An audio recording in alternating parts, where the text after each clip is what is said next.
Okay, right, we're off. Hi everybody, thanks very much for coming to watch our video. We wanted to have a chat about some of our concerns in regards to the growing trend for pet protection dogs. There's been a growing trend in these dogs and there's been increasing interest in them because of their cropped ears. And part of the reason they seem to be becoming more popular is Insta celebrities purchasing them and publicising what they've bought and how cute their puppies are, etc. And also the businesses that sell them are very active on social media. And they essentially advertise, they specialise in family protection dogs. There has very rightly been a growing outrage about the promotion of ear cropping, which we, both myself and Leonie, who I'll introduce in a second, very much agree with, that ear cropping is not okay. And if you are not aware, in the UK it is illegal, but it is currently legal to import dogs that have been cropped. There is currently a petition to close that loophole and stop people importing cropped dogs. So if you haven't yet signed that, please do go and sign that.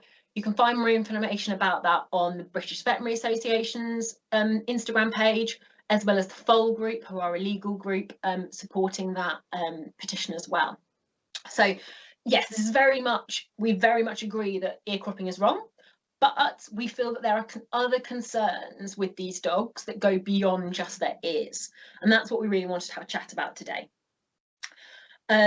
So as legitimate as those ear cropping concerns are, we also have issues around dog welfare and public safety, which I think we'd really like to touch on. So just to introduce myself, my name is Sophie White. I'm a veterinary surgeon. I'm a certified clinical animal behaviourist, and I have a master's degree in clinical animal behaviour. So I feel like there's lots of areas of this that I am able to talk about quite confidently, but because I don't have any experience with bite work, the most experience I've had is working with, in a veterinary context, working with dogs who work for the military. I think, and obviously what we see on social media, which is how most people get their information about bite work, and that's often a very, very skewed representation. So I thought we would invite Leonie to come and have a chat with us as well. So I'll hand over to her to introduce herself and tell you a bit more about why she's in a better place than me to talk about bite work. Hello, thank you, Sophie. So my name is Leonie Macdonald. I'm a clinical behaviourist. I've got a degree and then a postgraduate master's degree in clinical animal behaviour at Lincoln. And I've been a behaviour consultant now for years. And I've also been a SIA, so Security Industry Authority licensed security dog handler this is my 3rd year now. So I have been interested in bite work for many years, even pre my degrees. I haven't had the opportunity until the last, I suppose, 5 or so years to really get involved with it. It's very cliquey, nichey kind of industry. I've been doing decoy work, so the sharp end of the bite now, for a few years on and off. That's more of a hobby. The market is very saturated, which we'll get onto a little bit. And yeah, so it's been both a hobby and a work employment thing for me now for a few years. It's enjoyable, definitely got some negative sides to it as well, so that's what I'm here to do.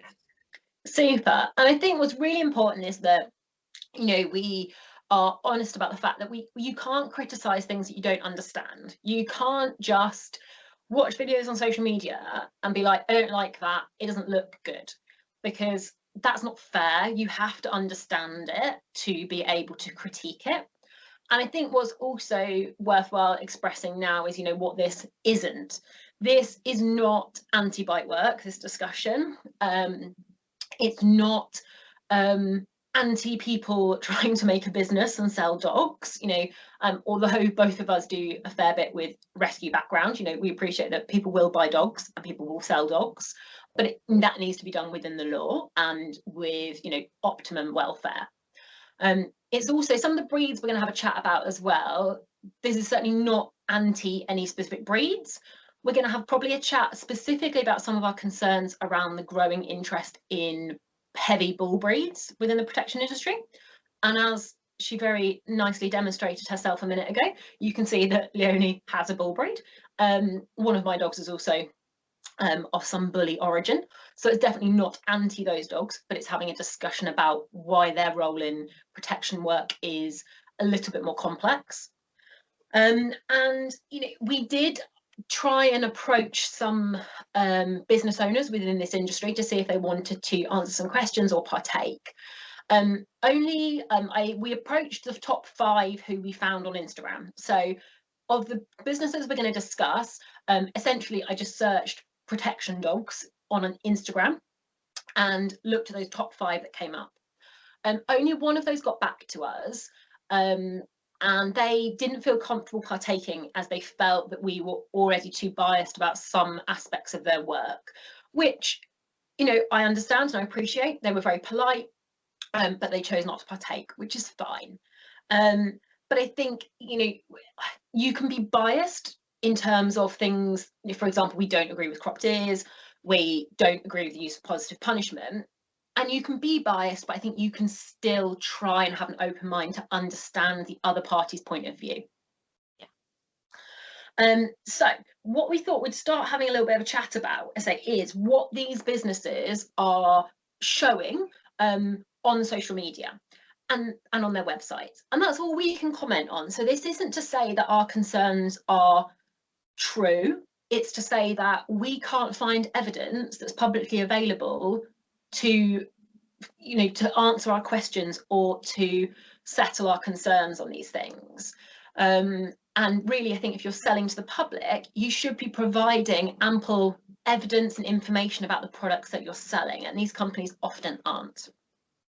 Yes. So when we looked at these top 5 that we found on Instagram, all 5 of them showed dogs with cropped ears, and 4 of them showed dogs wearing prong collars. So for anyone who doesn't know, prong collars are they're a bit like choke chains in as much as they're a metal collar that is designed to tighten around the neck. But they are fitted with they're sort of rectangular links, and they're fitted with spikes, essentially prongs. They're blunt, but they're very small at each corner of that rectangle. So when they tighten, the pressure is put through points onto the neck rather than throughout the whole chain. They are currently still legal, although I would argue that they breach animal welfare law because it is not necessary pain or suffering, but unfortunately that's not how the law is put into place. So 4 of the 5 publicly show those on Instagram, and I thought what was very interesting is some of those who sell bull breeds as their predominant market wear them essentially like necklaces. They have huge ones really prominently on their neck, whereas particularly the breeds like the Dobermans tend to have them the same colour as their coat and set very high up on the neck. And when Leonie and I were chatting before, Leonie was explaining that actually that high setting, if you are going to use positive punishment, that's actually where you should in theory be fitting them. So that's a far more accepted training position for a prong collar if you agree with the use of them, whereas essentially these ones around the neck are doing very little in terms of training, and they seem to be aesthetic. It seems to be the equivalent of your gangster type wearing massive gold chains. That's essentially what they're putting on the dogs. Yeah. And I think most of us probably in practice and with our private clients don't see a huge amount of prong collar use, luckily. You do find them here and there, but not massively. And I thought it'd be really interesting, Leonie, to get your experience of prongs and other positive punishment tools in terms of the security industry and competitive bite work. Yes.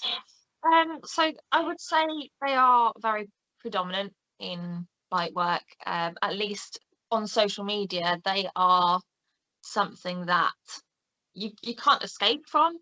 You have to look very hard to find people that have no reference to their use whatsoever, and it's very much a case of, it's almost the done thing with personal protection dogs, and the more well, the less working dogs that need licensing, etc. You see a lot more of the prong use, check collar use, e-collars, and it's the role of it.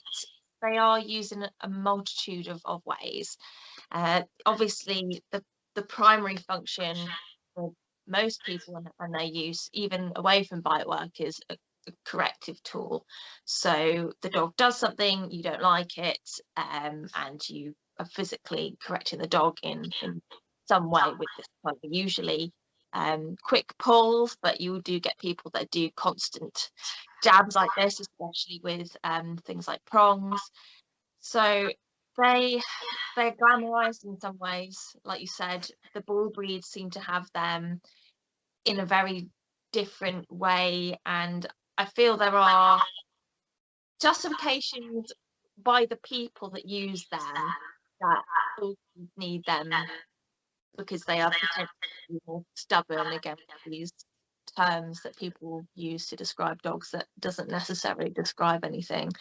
But I think touching on the fact that the prongs are, on Dobermans, often the same colour, a black colour, and high up, it's very much the aesthetics of it. So the bull breed with their large chains, large prongs, and the Doberman sleek, refined neck, and obviously the much longer crop. It's a different image, and people play that image with the prong use and the tool use. As for how it's used in bite work, it's generally accepted that in order to get a dog that is decent at bite work, you need to have bred it for bite work. So their use in training the dog for bite work, in terms of getting the dog to bite, is perhaps less so as to how they use to control the dog once it has learned to bite, and coming away from how they're training or instigating the bite at the moment. A lot of the time the control aspect is not put in or thought about until you've got a really good bite. There's a myth that if you start it too early, you will reduce the drive of the dog to bite, and that it will negatively affect the dog and its ability to work. But you and I both know that a dog that is bred to do something for many years, generations, your collies, your greyhounds, German shepherds, Malinois, etc., you are not going to get rid of an innate behavioural expression just because you've started some foundation training as a young dog. So one of the things I think of when I see positive punishment used a lot, especially prongs and the e-collars, is they've been lazy or naive to actually how you develop the dog in the first place, to get around using these tools. So there's an element of laziness, I would suggest. And I think talking about like the difference in the breeds as well, I think is really interesting, isn't it? Because if you accept their use in training, which say we don't feel is necessary, but lots of people do, and I think that's a separate topic. If you are using them in a training point of view, as you say, essentially you're going to use that tool to reduce the frequency of a behaviour. So you might use it when the dog is essentially doing something you don't want, or you may want to suppress something. Well, how you often see them being used, or from my point of view, how they appear to be being used, because obviously you can't discuss with the trainers what their thought process is, but they appear to be being used partly to get dogs off a bite, which makes absolutely no sense. So essentially they're pulling back on the dogs with the prong to make the dog get off a bite, which makes no sense whatsoever, from my point of view. Or you also see them being used by what I understand is termed as an agitator. So on some of these Instagram feeds, you will see people, particularly with the bully breeds, and kind of while they're chatting, they're tugging.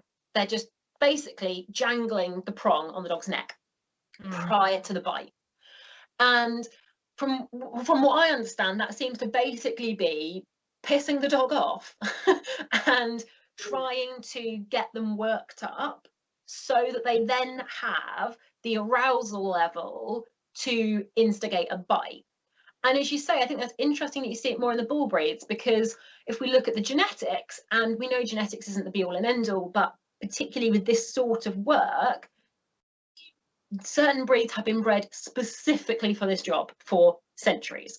So when we think about our Malays and our Shepherds, our Dobermans to a degree as well, they are picked for their propensity to bite.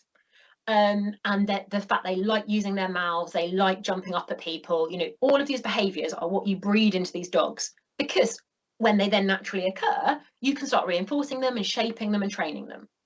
But when we look at the genetics of some of our bull breeds, particularly these massive, massive American imports, they have been bred primarily for their physique, which is another issue, but is not a healthy physique. But also, those dogs have never previously been used for their aggression, depending how you define aggression, but their aggression or their biting towards people. They've been used against other animals, and typically you would choose dogs that were very safe and human friendly, but had aggression towards other animals for their previous work. So that surely must have an impact on the fact that we're now trying to get them to direct those behaviours towards people. And do you think that's why people then need to use agitators? Yeah, that's a good point, really, that they are and have been primarily bred, the bull breeds, mostly American bull breeds anyway, for some level of aggression or prey type behavior towards animals. So my dog is an American bulldog, and they are hog hunters, farm dogs. They will protect a farm from various animals that you get in the US that we don't have here, luckily. Yeah. And they have not historically really had the focus on human aggression. I would argue that the Cane Corso is somewhat different in the respect that they have been more of a guard dog. Yeah. So they are somewhat different. So I would say the use of a prong collar as an agitator it's definitely not limited to bull breeds. You do see it a lot more, but I feel sometimes that's because certain people are drawn to the bull breeds rather than the German Shepherds, etc. So there are lots of aesthetic choices going on. People have preferences. They copy one person. You might have one high profile person that on social media is using a lot of this technique or those tools, and people copy it. The agitation aspect is a really interesting one, because obviously you have on one side, the tools are used to suppress behaviour. They are positive punishment that the dog hopefully stops whatever it is you're doing if you're using it in the way that you intend for them to be used. And then you have, like you said, the side where people use them to build arousal, and they're essentially building a resilience to the tool use. I mean, you see it with dogs on e-collars, for example. You have the stim, some people call it, the shock, whatever you want to call it. You can build a resilience in a dog to a level of pain, and I'm sure we've all encountered things that we can tolerate the pain of to a certain degree, and when we're in a high adrenaline state, our body purposely releases chemicals, and I mean, I'm talking to you, you know this, that help you deal with the pain or experience less of the pain. So in essence, they are building dogs are resilient to pain, meaning they then have to use even more force to get what they want at the end of the day. And for me, I think that's a big like red flag for these people. Don't appear to have good theory. They don't seem to understand the theory of what they're doing. For me, a good technical trainer who chose to use positive punishment would never use that same tool as an agitator, because it makes no sense from a theory point of view. And I think when we're talking about positive punishment and the fact that it's very common within, I mean, it's very common full stop, but it is also very common within the bite industry. And we know that these dogs that are being sold as personal protection dogs are likely to be experiencing the use of positive punishment because of what is shared on social media. There is ample peer-reviewed evidence that shows the use of positive punishment increases an animal's propensity to use aggression. And that is not just towards the handler that's using it, that is in general. So using positive punishment makes it more likely that that dog is going to bite somebody, not in the operantly trained, I'm going to grab you, I'm going to let go, but just generally that they, because of their emotional state and because of the feelings that positive punishment induces in those animals, they're more likely to show aggression. Yeah.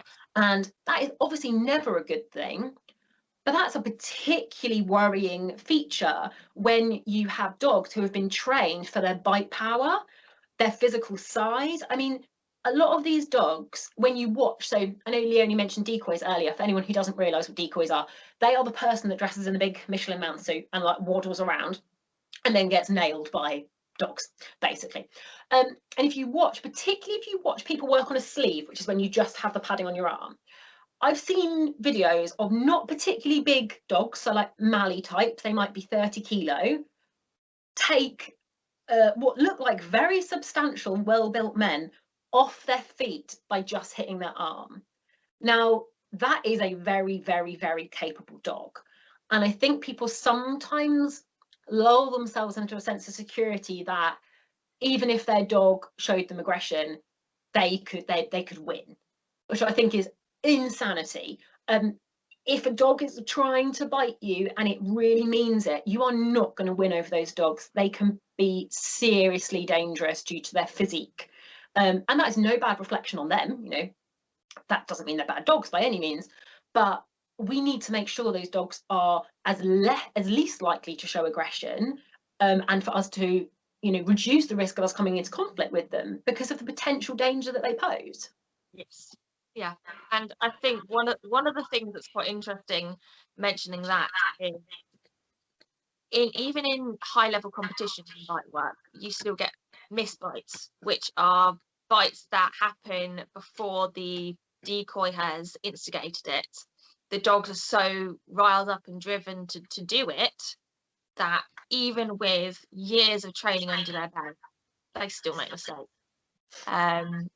And so I think you're completely right. People are lulled into this sense of safety that they see because they see success on social media, that's perfectly capable of them as a novice dog handler to achieve, even with the dog that they buy off someone on the internet, that, you know, they trust in that person to deliver a safe dog. That's what they've been told. It's a dog that can be a guardian to them. Yeah. So even if these dogs were trained by absolutely amazing trainers, you know, we're talking world level competition trainers, these dogs sometimes essentially misfire because they are animals, they are not machines, and we all make mistakes. We all occasionally get ahead of ourselves or do things that we know we're not meant to do. Like we might have learnt, you know, like in our own jobs, I think we can all think of times when you know what you're meant to be doing and then you just go and do something really stupid and you just think, why did I do that? Like, I know that's not how I meant to do that, but you just make a mistake. So even dogs who are trained to an amazingly high standard make mistakes. And I think then if we look at, we've already touched on the fact that we are concerned maybe about the level of, you know, the training quality these dogs are receiving because of some of the things we see on social media, we did a little bit of digging around on websites and things, and we weren't able to find any trainers on the collection of pages that we looked at who had displayed any evidence of theory. So they didn't have any formal qualifications in training. They often advertise the fact that they have competed dogs, or that they have worked with different kind of working dogs, military dogs, or the fact that they themselves were in the military or the police, which I think is a very interesting one, because lots of people work in the military and the police who have no idea about dogs. And most people, there's probably people listening who are within the emergency services or in the military who think, well, I have no idea how to train a dog, but these people are using this as a way of evidencing their experience. So obviously, Leonie, you know a bit more about sort of the experience they're talking about, but I thought it might be interesting to, you know, get your view essentially on what's the problem with being taught by somebody who doesn't have a good theory knowledge. Are you talking about a dog being taught or a human? So the dog, so if we're training these dogs and the person doing the training has got gaps in their understanding of training theory and the logic behind the way they train, what potentially is going to go wrong there? Well, we're talking about obviously bite work dogs, so you could get some really serious gaps going missing, so to speak. I think one of the really important things is early learning and the understanding of how you build a foundation to have a safe working dog. And this is something that even I've met pet dog trainers, there's sometimes a misinterpretation of how important the early weeks, months are, and actually how important the really early weeks are, which we'll get onto in a little bit. Yeah. So first of all, having a lack of understanding of the foundations, how you build up a level of trust and the relationship with your dog and with the dogs that you're potentially selling on to people. Not having that is essentially putting in place a dog that you train some advanced skills, your advanced algebra, and yet they can't do other forms of simple mathematics. I know this is dogs, but it's, you are trying to train advanced skills with a dog that doesn't have all of the pieces. So first off, really dangerous. You have a dog that doesn't understand the complete picture. It understands points of the picture, but not the whole thing, which is really important if you are giving these dogs to people that take them into a public space and they've only encountered certain people in certain situations, or certain situations with bite work. You have then got dogs that come into a new place and go, oh, we're in a new place, that means we do bite work, which I have seen a huge amount of with my dog in particular, who comes from a background of personal protection and security dog work. When these dogs come into novel situations, or they meet people that match their vision of what a bad person is, and I say bad without the connotations that they are a bad person, but who they've been trained to bite, they meet these situations and these people, and that is their world. That is all they know about these situations and these people, is I come in them and I bite, because they've not had the foundation, the exposure, or other types of training to understand that bite work is an element in their life, but it's everything. Yeah, you've got to put other skills in around that, haven't you? And I often think of one of my older dogs. He's not very well trained, because I started training him before I had any idea what I was doing. And I think it's really interesting someone to watch his behaviour. and you realise how much of an impact you've had. So for one example, if I'm trying to train him something new, he does get quite frustrated quite easily. And if I'm trying to train something and he doesn't understand what I'm saying, or particularly now he's older, if he physically can't do the thing that I'm trying to get him to do, he goes through his repertoire of all his other behaviours he knows. So, and he will finish normally with the one that I taught him last. And what's happening there is that when I taught these earlier behaviours, I didn't get them under what we call stimulus control, which essentially stimulus control is this behaviour will happen when I ask for it. It will never happen when I don't ask for it. And it's literally like an on-off switch. You know, your light doesn't just come on when you haven't done the switch, unless there's something wrong with your light, obviously. But basically what I did was let him switch it on and off as he pleases. So whenever he thinks I want something from him, but he doesn't know what it is, he's like, okay, what have I done in the past that mum really likes? I'll spin in a circle, I'll try and do a little rollover, I'll bark at her, and then he's just a bit like, I've done everything, I don't know what to do. And I think that's basically an example which doesn't matter, you know, it's no big issue. But it's an example of how you can train things and they're functional. Like he can do all of those skills when I ask him to. So if you sort of said to me, ask him to bark, ask him to spin, ask him to roll over, he'll do them all, that's fine. But it's an example of basically if your training isn't very good, if your training's poor, or you just basically are a bit half-assed and don't finish off, which honestly is probably what I did, they will occur at other times. Now that's not a problem because my dog has not been trained to bite people.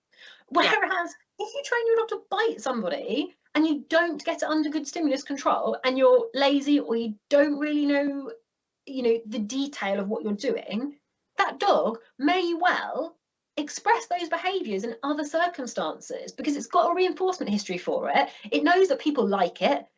I mean, to be fair, it might not have a great reinforcement history for it based on its training techniques. It might just think it's a good option to avoid bad things, but it is likely to use it. And it might be, particularly for some of these dogs that enjoy bite work, it might be a self-reinforcing behaviour that it likes doing. But it's going to crop up at other times when you ask other questions if it's not trained very well.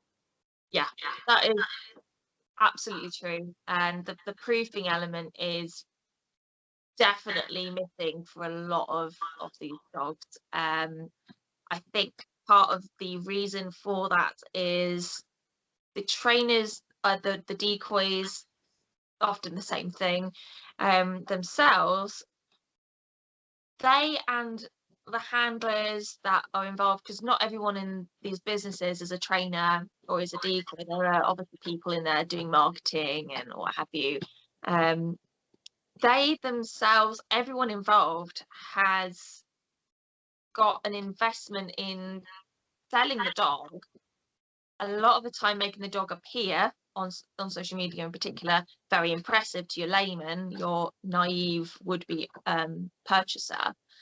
And there's only so many limited places that you can train bite work, I would argue, safely. I definitely would suggest doing it in a public space is not something I would recommend.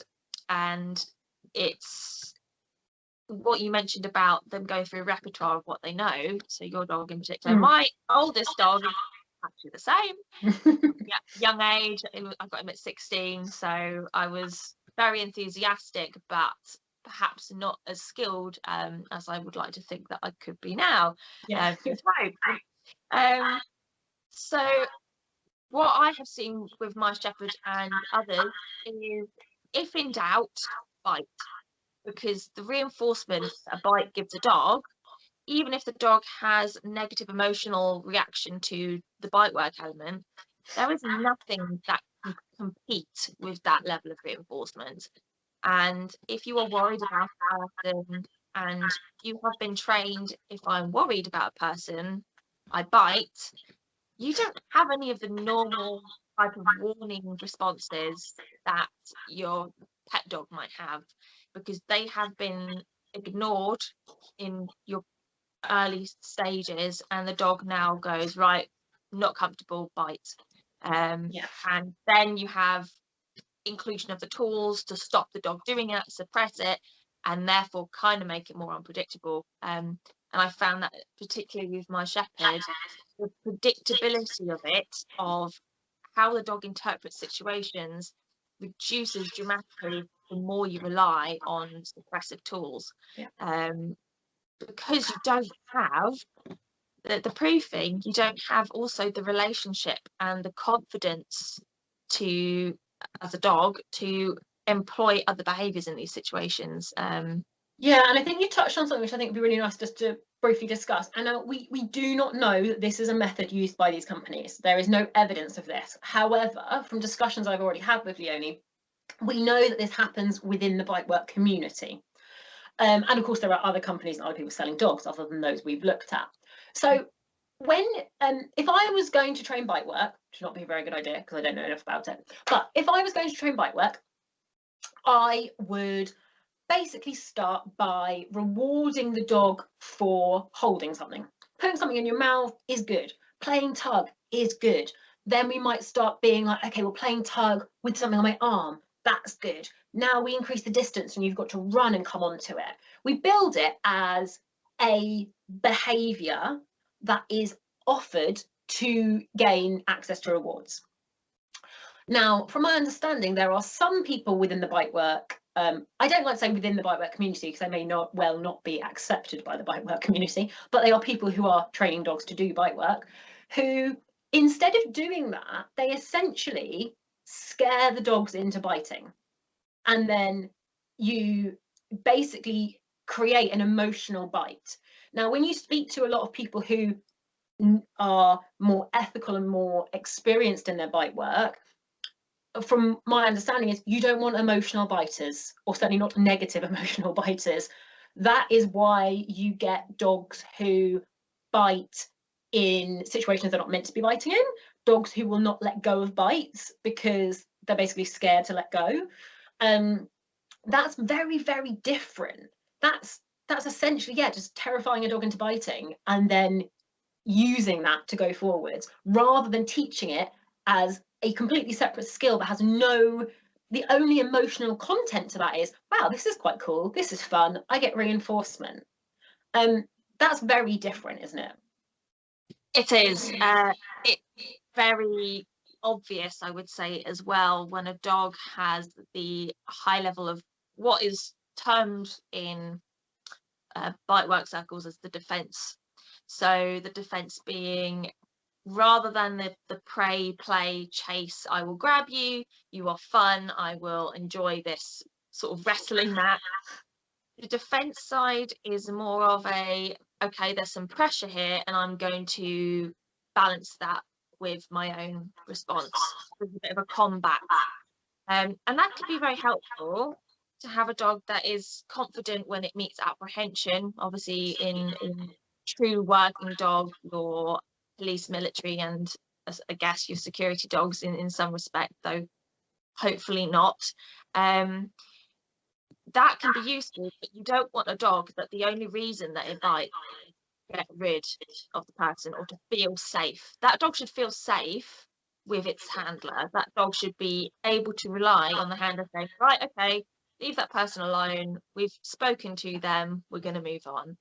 That dog should then not have to continue watching and feeling that they need to apprehend the person when they've been told not to.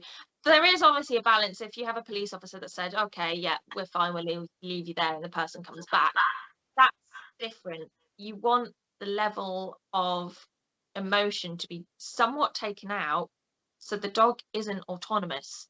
Yeah, it has to have the balance, the partnership, and that I feel is really lost in a lot of the personal protection dogs, that they invest in this dog to protect them, but they don't necessarily think about the impact on the dog and how it must feel coming into these situations, seeing people coming towards them, and one of their options is to get rid of that person if they're uncertain, to bite them. It's something I've encountered so much, and also with my own dog, that he was easily set off in the early days in 2018 by people laughing.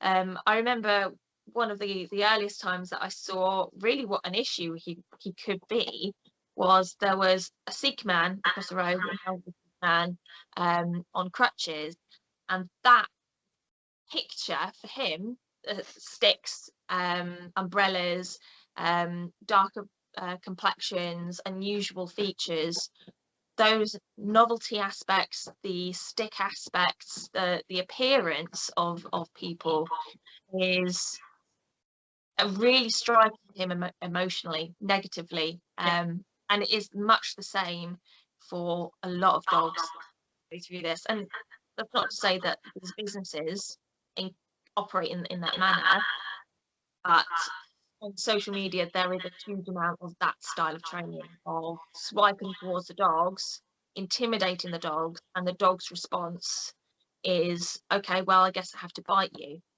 So and I think you should say, I think people need to be aware, isn't it? That's the whole point, is people need to be aware that there are different ways of doing things, and the way that your dog, if you're looking to go and buy one of these dogs, the way your dog has been trained is very, very important, and you need to understand and you need to ask.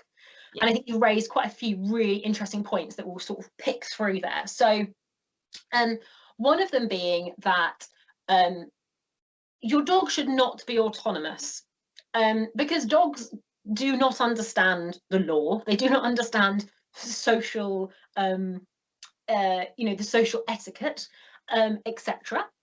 And also, if you've trained your dog properly, if your dog is under stimulus control, it's only going to do those things when you have asked it to. Now, when we look through these social media accounts and through these websites, they all say slightly different things, but there's a few points that we found that really concerned us somewhat. So one of them, in some parts of their website, says that your dogs will only bite basically when they're told. Fine, that's good, that's what we'd like. However, they also say that the dogs are taught what is right and wrong. Now, that's a very big cognitive challenge. Now, to start with, humans cannot all agree what is right and wrong. So if you were going to teach a dog to bite bad people, not good people, who are bad people? Like, how do you train that? And what if the person that dog goes to doesn't think those people are bad, but your dog does? But also, as we sort of touched on, this is somewhat ridiculous, because obviously dogs cannot have a concept of what is right and wrong. Yeah, it makes no sense.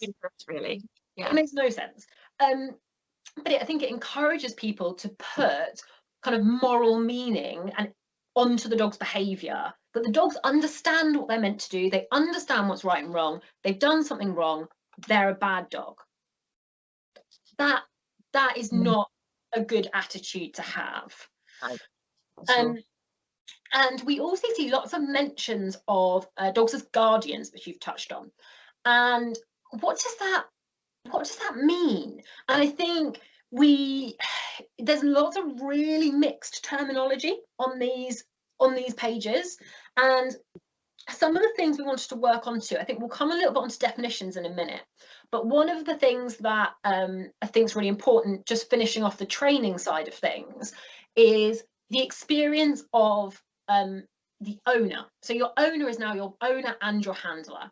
Now, one of these sites that we looked at had a really good section about the fact that the handlers, the owners, have to come and have extensive training, and they have to come and basically continue to have training throughout ownership of this dog. That is amazing. If you're looking for a dog to buy for this purpose, I would urge you to reconsider. However, if you are going to, that's the sort of thing you want to see on your websites. Now, the other sites basically didn't say anything. Now, that doesn't mean they don't offer it, but they're certainly not getting in there early and saying, by the way, if you buy one of our dogs, this is hard work, you've got to put the work in. So like we've talked about, getting dogs under stimulus control during the early training, the first lot of training. If you don't keep practicing and training a behaviour, it will start to sort of degrade, won't it? It will start to sort of fall apart if it's not trained regularly. And if you have owners who are doing no training, or if they decide they're going to sort of top up their training themselves, that potentially is going to go really wrong, isn't it? Yes, for a multitude of reasons it could go very wrong, especially as you mentioned before, if they don't know how the dog was initially trained, and its early experiences. You take it to a totally different style of trainer, you end up with a dog that is very uncertain, and cannot predict punishment and reward, because everyone is different, but especially in bite work there are various types of expectations people can have, and I feel predictability is probably one of the most important parts of having safety with these dogs. If you can help them to predict events, you are going to be able to predict them yourselves, and well, you're safer. So and if we don't practice these behaviors, you are not going to be able to, after 2 years of having this dog, you're not going to just be able to, whatever its command is, give its command and that dog perform. It's what you'll find as well is in working dog roles, so in my security general purpose security dog role, which isn't a qualification by any means. If we were able to talk about that at some point, then that's a whole other kettle of fish. But to continue with the certificate that me and my dog have, you need CT sessions, so continued training sessions throughout the year. You need at least 4 sessions, maybe of the CT, but definitely with a qualified trainer, teacher, what have you, and then you redo the assessment yearly to keep your certificate and continue working with it. And that, I would say, is a bare minimum. So as you say, that's maybe not perfect, as you say they're sort of qualified, but that is a good starting structure. And I thought one of the things we'll come on to next, talking a little bit about different sorts of working dogs, but from my experience providing the vet care for military dogs, some military dogs, they have to go for annual licensing. So they have to go, and the handlers worry about it. And particularly in the military, they are very picky. I've had dogs turned away from licensing because the assessors didn't think they looked well enough, which is, from my point of view, amazing. But people go, actually, you don't look great. I think you should go back, look at your physical condition, go to your vet, get this sorted out, come back, and then we'll look at your bite work. Because that is not the be all and end all of that dog's existence, is it? They need to be healthy and well. But, essentially these dogs are licensed every year, and if they don't perform, they don't work because they're not deemed to be safe and effective. It's not just about safety, so it's actually about the effectiveness of those dogs as well. So one of the things that is massively missing from these websites is, what is a personal protection dog? What is it? What is it? I've no idea. So guard dogs, they are very, very careful not to use the term guard dog. Now, why is that? Why do they not want to say guard dog? So guard dogs are a protected term, I would suggest, in regards to the law. So if you house a guard dog, if you work with a guard dog, so security dogs are arguably guard dogs, you have to have control of that dog in the working setting. So a lot of people, when they think guard dog, they think of your American yard dog in a what do they call them, the sort of large expanses of rubbish. Like lots, They think of that dog that you see in movies that runs towards a chain link fence. That's the guard dog. In the UK, the Guard Dogs Act 1975, which is probably more information than you really need. We like a bit of geekery, that's fine. And you look at that, and it does mention there needs to be accurate signage to say, you know, on this premises there are guard dogs. The dog needs to be under close control if it is in a working environment. Me, in my role as a civilian security guard, not a police officer, not in the military, my dog has to be on a lead. It cannot to bite someone because that dog is not under control. So if they were selling guard dogs, they would essentially have a lot more, I would argue, responsibility to set the owners up to understand what that meant and to perhaps not portray them in the way that they are frequently portrayed. Is very showy, and the scenarios are potentially pushing their way towards liable situations. So dogs off lead, very much something that you should not be allowing, and is recommended, and in the law is said you should not have your dog biting people. Yeah, so if we touch on the Dangerous Dogs Act, so Dangerous Dogs Act is not just about dogs biting people. Obviously, if your dog bites somebody, the police are going to be interested in that. But the Dangerous Dogs Act also covers the fact that if your dog puts somebody in a genuine state of fear of injury to themselves or their animals, then your dog is deemed to be dangerously out of control. It does not have to bite them. Now, some of the setups we see on social media from some of these companies, one of my favourites, just for many reasons, also the fact that they sneakily, in some of them, they look like they're trying to hidden the prong collar. They've got a prong collar set very high and the lighting's not very good, but I spotted them.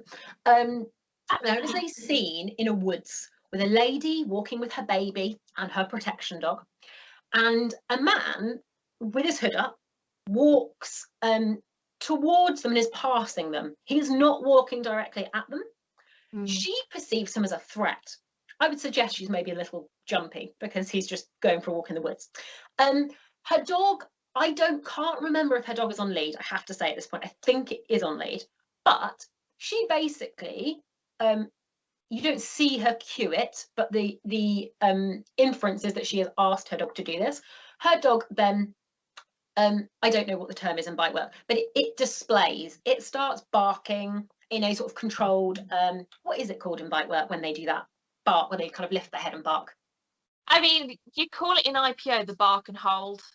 You're holding the person there, so that's generally what I would recommend that it would. So they do this. They do this very structured, like I'm going to bark and I'm going to look at the person. The idea is to scare the person. The idea is don't come any closer because I'm a big scary dog and I might bite you.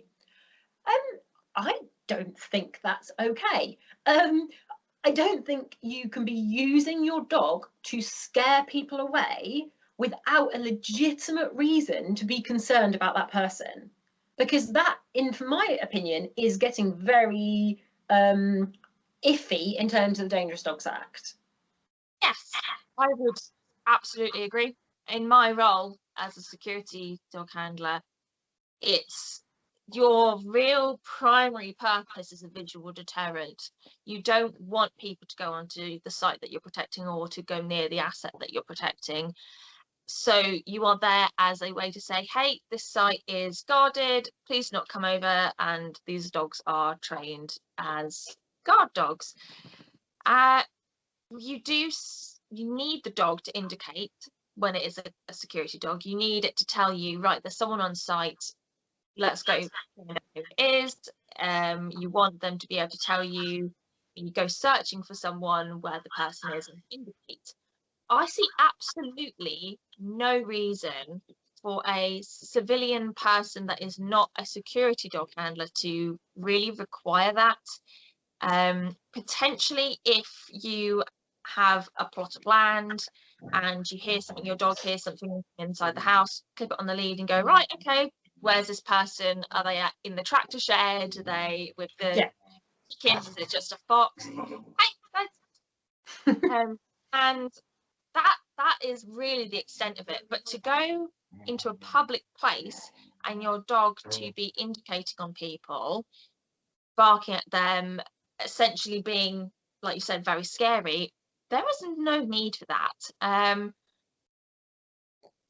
I would argue that really the dogs are they're sold on that visual idea of, look, you can buy one of these dogs and you don't have to worry, but it's dubious really as to whether they really need them. In the US, I would argue that potentially, on a balance of things, as you know, guns are more prevalent in the US.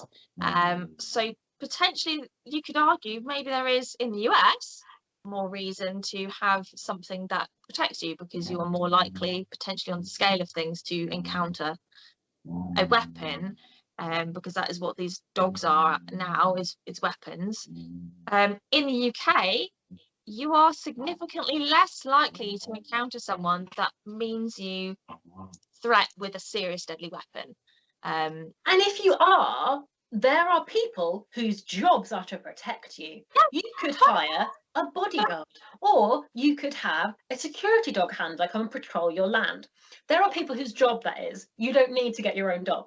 But the thing is, you say, some of the way that these dogs are presented is very iffy in terms of if people go and replicate that in real life, in terms of a legal standpoint.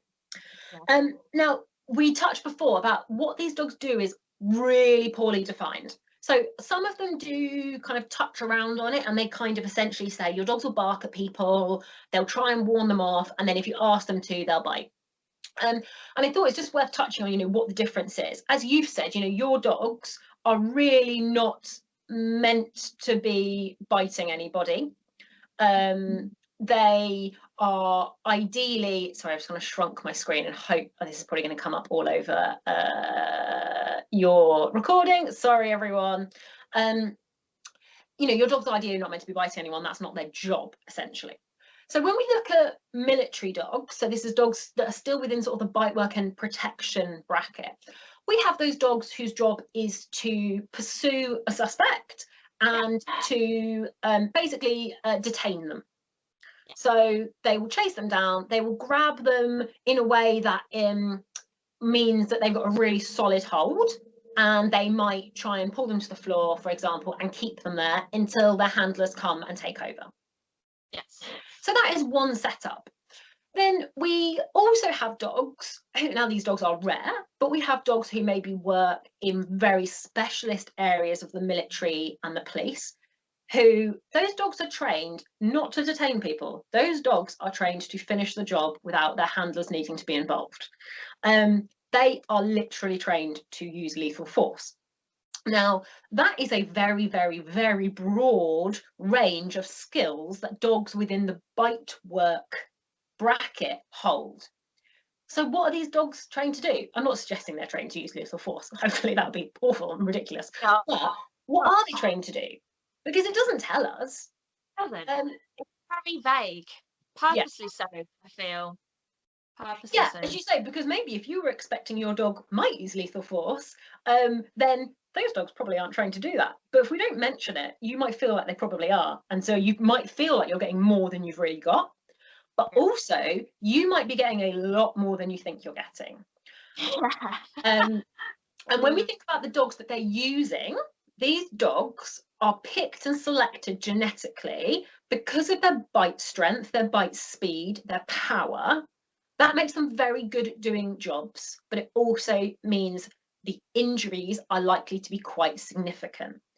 Yeah. And there are differences between the breeds in terms of risk of injury as well, aren't there?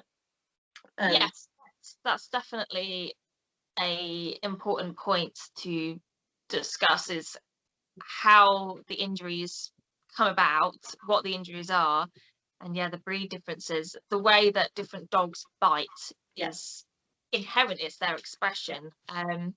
So you mentioned before that even small dogs can overpower a very large man, significantly stronger than myself, definitely.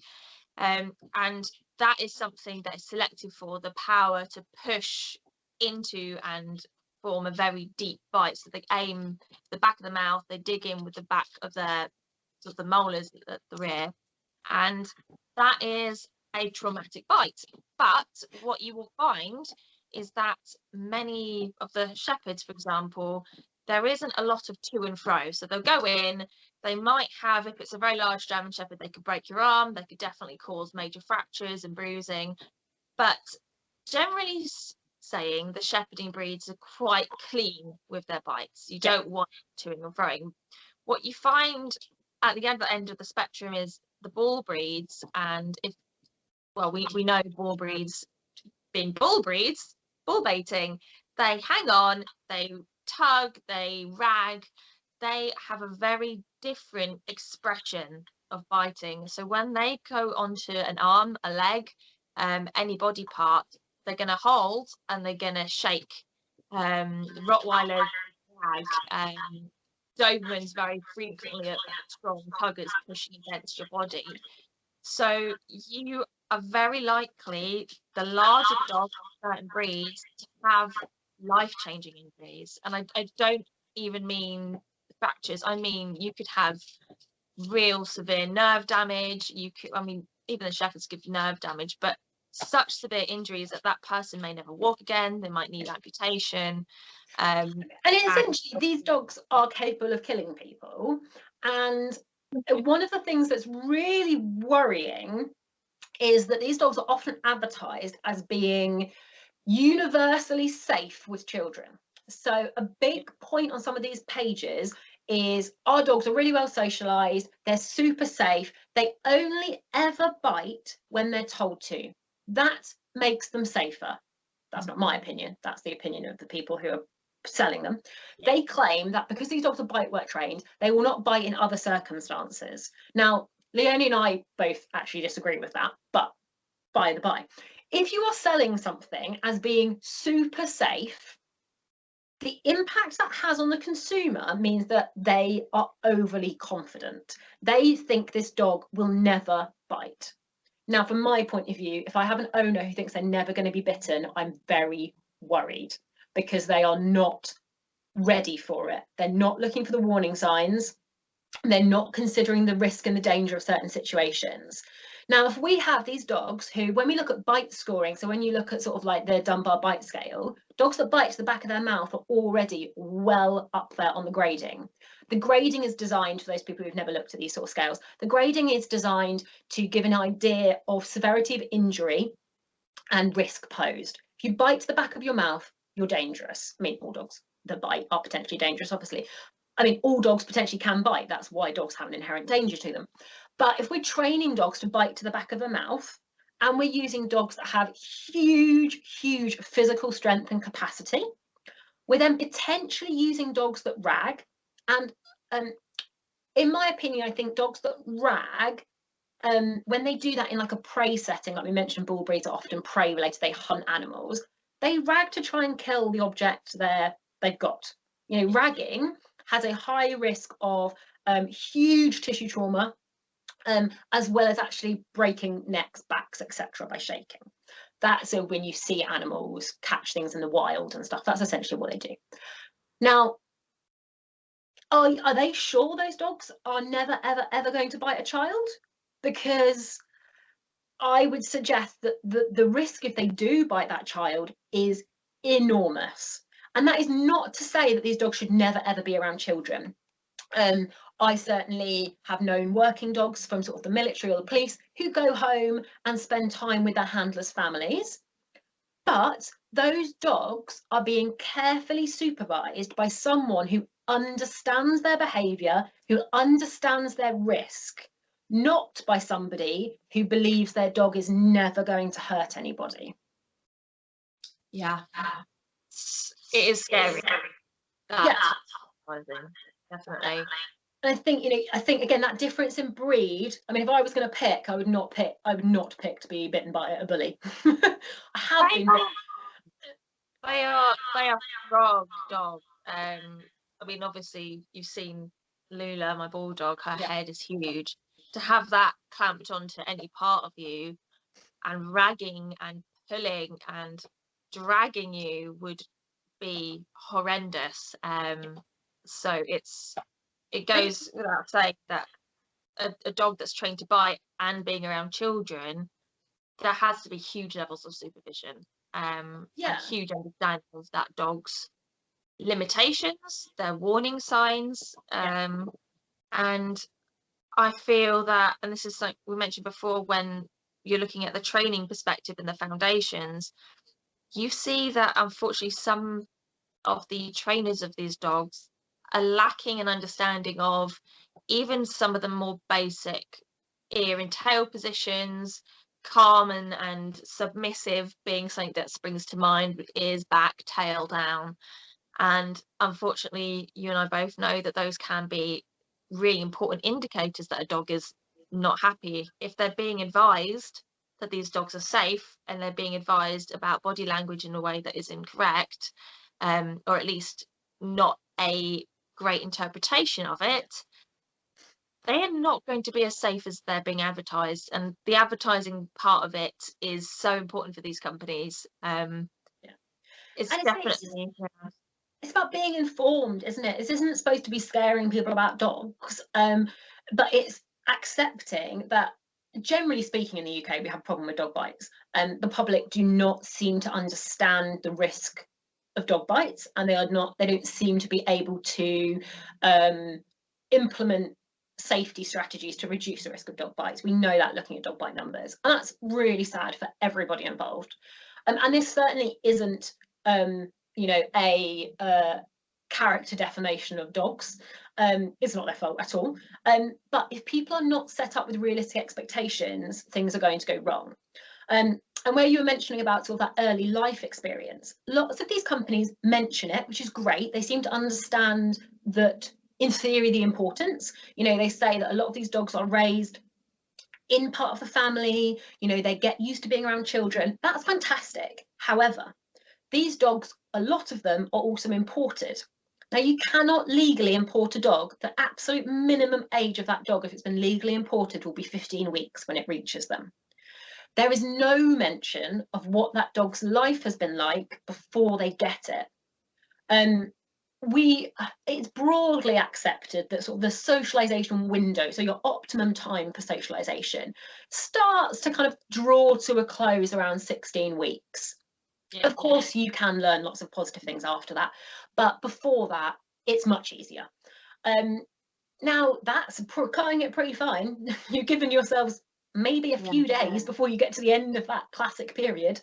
And what has happened to them before that? Because even if these people deal with these dogs amazingly, if they have come from environments where the first few months of their life have been very barren, very negative, they might not be unpleasant, they might just be nothing, they might just be not seeing anything. You can't just overcome that with, going and living in a home and doing some training. That's not an easy step. That is going to take a huge amount of rehabilitation to overcome that. So these dogs might be coming from amazing places abroad, but we don't know that. And that, I think, is a really, really big question. There's been huge amounts of publicity in terms of when people buy puppies. Ask, what are their mum and dad like? Where have they come from? Where were they born? Ask questions. When these dogs are then imported and sold on, we seem to just forget that. We're like, oh, well, the place I'm buying them from is nice. But if they didn't get them to the 15 weeks, what happened before that? That's really... I actually have personal experience with some of this. That I know of a trainer locally who he sent his pregnant bitch off to somewhere in Europe or the continent for her to give birth so that they could be legally cropped and docked. And they came back, and I had a conversation with him that they had not been brought up as puppies in a way that he had expected them to be.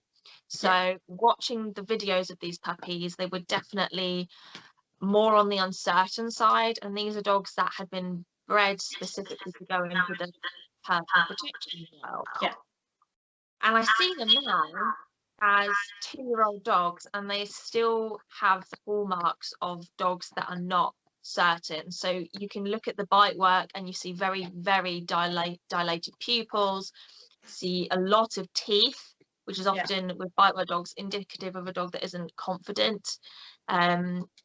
You see lots of ears pinned back and the body language moving away, real concern in the dog's eyes. And this is a man that obviously had trusted people to take on these puppies and to bring them up, and they failed at that, or at least didn't meet his expectations.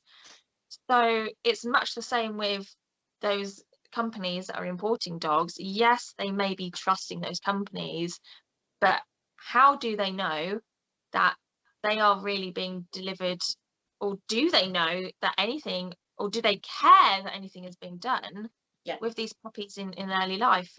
So there's been a study pre-2015 that looked at Cavaliers, the Cavalier King Charles Spaniels, Yorkshire Terriers, and then German Shepherds, sensitive period. And German Shepherds and Yorkies had an earlier sensitive period. German Shepherds by 10 days, I think it was 39 days, was the start of their fear period. So that shows these dogs, they are bred for response to novelty and aggression. They're intertwined, as we've learned through research, to have a response to novelty. And if it's not being addressed in a confident way, the exposure is limited, and yet they're selling the dogs on to be in a family home, to be in the British space. If they've not had that early experience, what are those dogs really going to be thinking with their new families? They're in a new place, and the upbringing has not set them up to succeed in there's just so many questions, isn't there? That's the thing of that we're not seeing evidence about. Now the final thing I'd like to touch on is a little bit about basically the role of advertising and the role of social media hype, and basically this kind of hype that's being created around these dogs. Now finding out prices is normally quite tricky. However, one of the better sites publicised their prices, which is again amazing. I like this transparency. They were getting top marks from me. Interestingly, they were also the company who didn't show any prong collar use. They did have some of their dogs on chains, but they didn't have any prongs on their site. And they also have been a company who were previously involved with sale of an imported dog to a celebrity. That the dog had been cropped, it didn't go down very well, and they had previously said that they weren't going to import cropped anymore. So it'll be interesting to see if that actually happens. But they definitely seem to be a company who are interested in progressing and seem to be certainly much closer to what we'd like to be seeing than some of the others. So their prices were a couple of thousand, sort of 2,000 to 3,000 for a puppy, somewhere in between for sort of your, they sort of term it like a, I guess like a protection dog, but not the elite. They seem to class them into like the okay ones and the really good ones, which again is a really weird concept, because why would you want an average one? But anyway, they're elite style protection dogs, or they're fully trained protection dogs. I'd like to think they trained them all properly before they sent them home, but the fully trained ones, £15,000. Now, I mean, that's about what my car cost. And you know, I'm not saying dogs aren't worth it. Dogs are worth a lot, you know, worth a lot. But putting huge price tags on things has problems. And to put that into perspective, so when you purchased your trained security dog, he may not have been perfect, but my understanding is that he cost significantly less than that. Yes, I'm happy to be very transparent. Probably £1,200. Right. So yes, you know, the way they've been trained may be different. They may be working on different profit margins. That's a very, very, very big difference, isn't it? And these are dogs that have not worked. They've not done anything. Your dog at least had been to some degree proven he'd done something before you purchased him. That's a very, very large price tag. What we know when we look at things like brachycephalics and fashion breeds of dog, high price tags drive trends and fashion, but people cannot afford the price tag. So what that drives is poor quality replicas.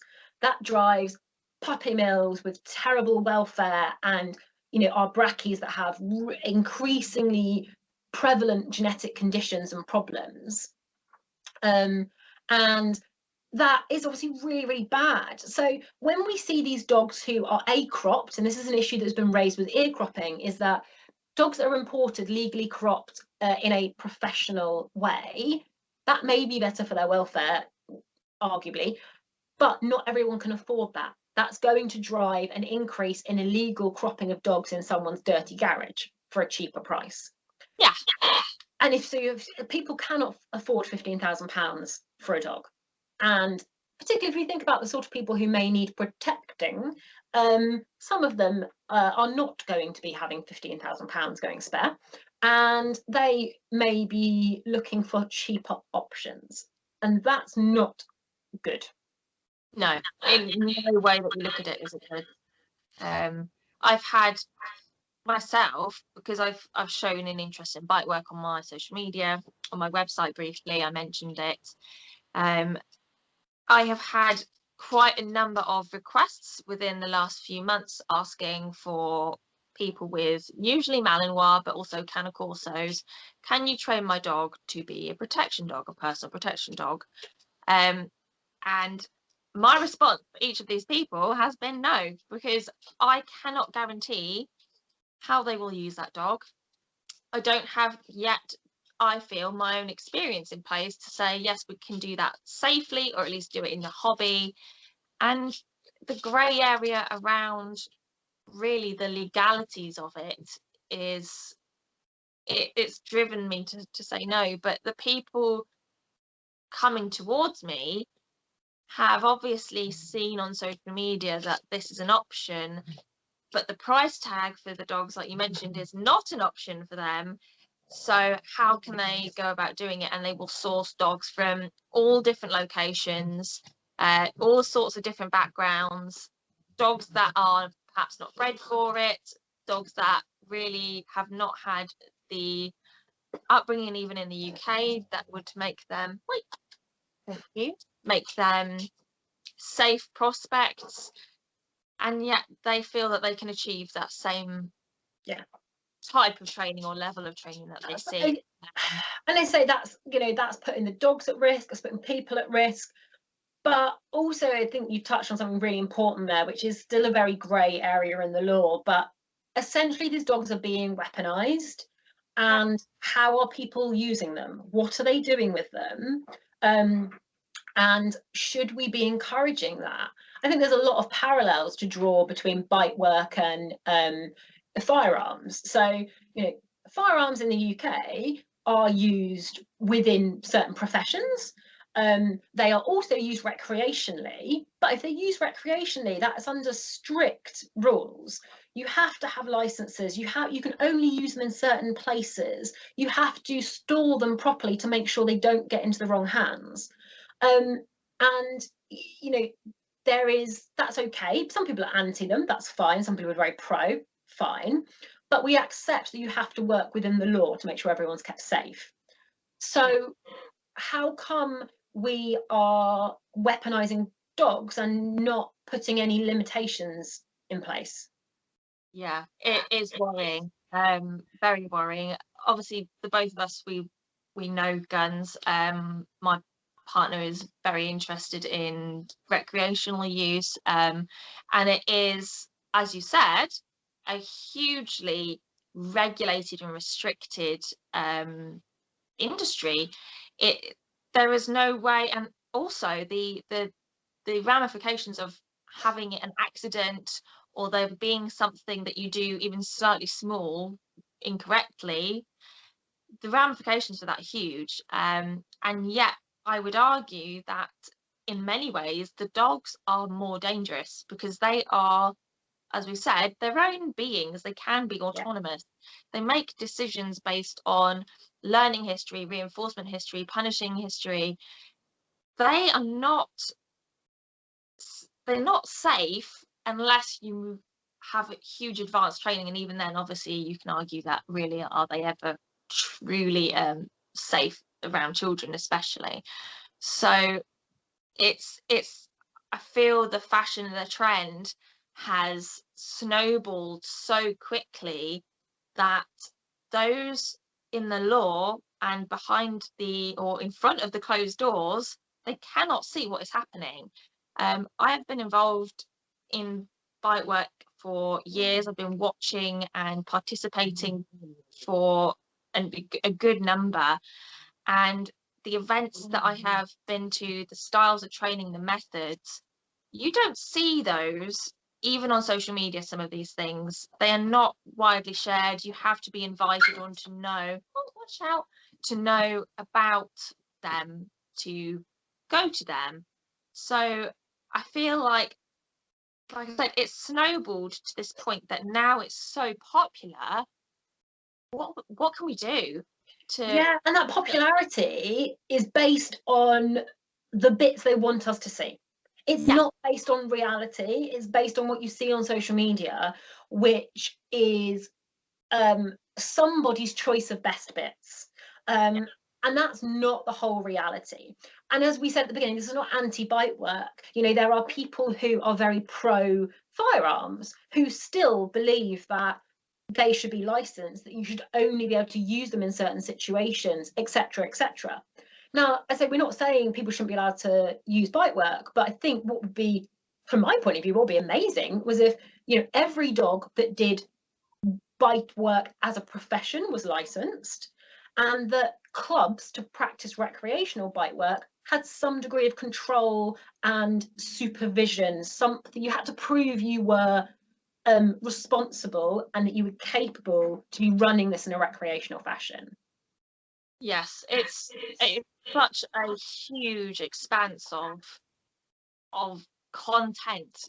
The bite work industry, the private industry it's got its own problems, but public and their perception on social media, it is getting to a point that I feel there are going to be ongoing issues, and I feel the implications for yourself as a vet coming into contact with such dogs, or the rescues getting dogs that have had a history. Yeah, that's a huge problem, isn't it? Rehoming dogs with a history of bite work where you don't understand how they were trained, that's pretty much impossible to do. Yeah, it's almost a death sentence for the dogs. If it doesn't work out. And I don't know if you saw, probably within the last couple of weeks, a Dutch Shepherd that was in a stray, a pound rescue. The rescue said, look, we know that it's been trained to do bite work, the staff cannot handle it, we are not equipped to deal with this dog. There was thousands of shares on that dog, and it just goes to show that yes, there are people that want to participate in helping these dogs, but rescues and general public, animal industry professionals are not yet ready to work with these dogs. It's going to be a huge issue, I think, as you say. You know, we know that in rescue the trend we get the wave at the end, don't we? You get a big trend, and then you get an influx of all these dogs where it didn't work and everyone's gone off them, or they've realized it was a bad idea. And normally that's okay. I mean, it might come with a huge medical bill when you've got these dogs, you know, all these brackies that were massively popular and then people thought, I can't afford them. But essentially you can probably still put those dogs in nice homes. You can do the best you can to improve their welfare. It's going to be very, very difficult to safely manage these dogs in any way if they have failed. As you say, because they failed probably because they're unpredictable. Yes, and actually the interesting thing on that line of thought is when they import these dogs as puppies, if you imagine police and military washout rates, even guide dogs who are obviously not bite work at all, but the washout rate for dogs to achieve high level training is quite high. So yeah, really high. How are they getting around something like that? I want to know how they have these miraculously perfect dogs not being washed out of their training. Yeah, because one of the websites claims, you know, the reason that their dogs basically all succeed is because their genetics are so amazing. But as we know, genetics not everything. We also know that the military and the police spend a lot of money perfecting their working lines. but they still have big dropout rates. Yeah. And we know that if we look at the evidence, we look at research, there is no validated, reliable assessment tool to predict a dog's future behaviour. So it's something that the police and military have tried to produce, because it'd be amazing if you bred all these puppies and at 4 or 5 months old, before you started doing a lot of bite work, because they wouldn't be doing it because they'd be putting their foundations in, you could screen them and say, actually, these ones aren't going to make the cut. Let's rehome them now. Let's go and get them a different job, get them as a pet, what have you. Yeah. That would save them huge amounts of money, and it'd be great for everyone. They can't do it. No one has made one yet. So as you say, how are these companies producing dogs that are perfect and none drop out? So somewhere along the line, there's going to be dropouts. What happens to them? Personally, I know a colleague who is dealing with a very early dropout from one of these companies, who was purchased more as an elite pet than, I don't think they had any interest in protection. They just thought, I'll get like a pre-made dog. And thankfully, they're not short of money, but they paid a lot for the dog, and now they're paying for the behavioural support and rehabilitation that dognbecause it can't function as a pet, let alone doing anything else. So there is going to be fallout, and I think that's the thing. The real risks here are dog welfare and human safety. It's not a safe market unless we can understand it, unless we're allowed in to act. We're not talking me and you, we're talking about people whose job it is. Unless we're allowed in to observe, to check standards, and unless consumers are provided with information to make educated decisions, where at the moment it's all very flashy and there's no substance, there's no evidence, there's no proof to anything.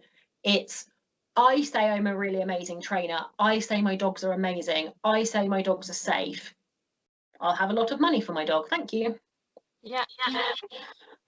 So yeah, I think essentially I think these are issues that we all need to maybe be aware of. If we're working with dogs, these things are going to start to come up, and we need to be aware of these problems. And I think particularly if we come across clients who are interested in this area, I think we need to flag these concerns to them. And it's not to say don't do it, it's not to say we absolutely shouldn't be having these dogs. It's about knowing what questions to ask and making sure you get evidence to answer your questions. We might be wrong. These dogs might be, obviously there's some things we can see with our own eyes, but there's some things where we might be well off the mark. These people might be doing a much better job than we expect. But why isn't that evidence there? Why aren't they showing us that? If they're supposed to be showing us their best bits to sell a product, they should be showing good welfare, good safety. Yes, and it's severely lacking in the marketing. You're right.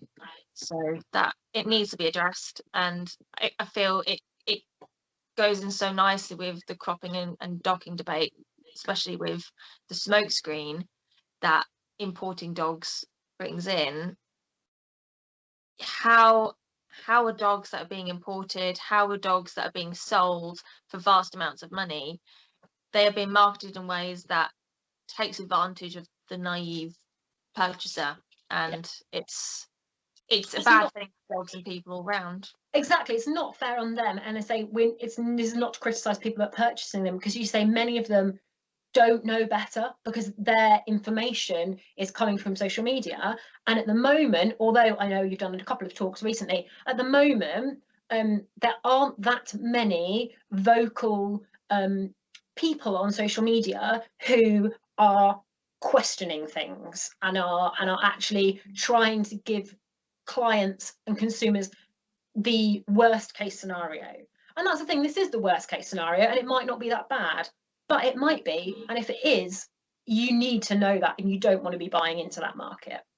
So as you say, hopefully the ear cropping petition will succeed. It needs 100,000 to go to Parliament for discussion, and I think last time I looked it was about 46,000, which is amazing. Hopefully that will get there. That will close some loopholes, and I think that will have a massive impact on the industry. But as I say, that won't solve every problem. So even if that's achieved, we need to keep asking questions and keep looking for evidence and proof. And these businesses, if they want to survive, which they have every right to make a living selling dogs, but if they want to do that, they need to answer questions and be willing to be transparent. Yeah, agreed. Yeah. Thank you so much for your time, Leonie. We've waffled on for ages, but I think there's so much to cover there, and hopefully people that have listened, if you've all made it through, thank you. I think it's really, really important topics, and as you say, particularly for anyone who's working with dogs, you need to understand some of those issues around these dogs, which are very unique compared to other pet dogs.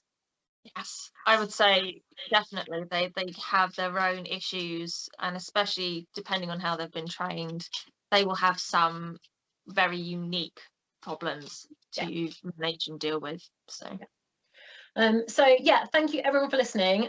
If anyone who does work in this line of business, etc., wants to wants to participate and wants to discuss things, please do.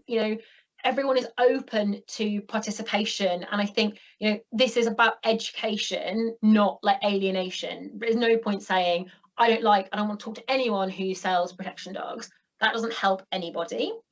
But equally, we're not necessarily just going to flex on our opinions and say, oh no, you're right, using prong collars is really cool and cutting dogs' ears off is fine.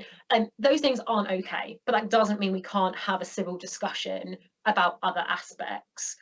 You can disagree, but you can still learn from each other. And I think that would be that's how I think we need to progress this conversation.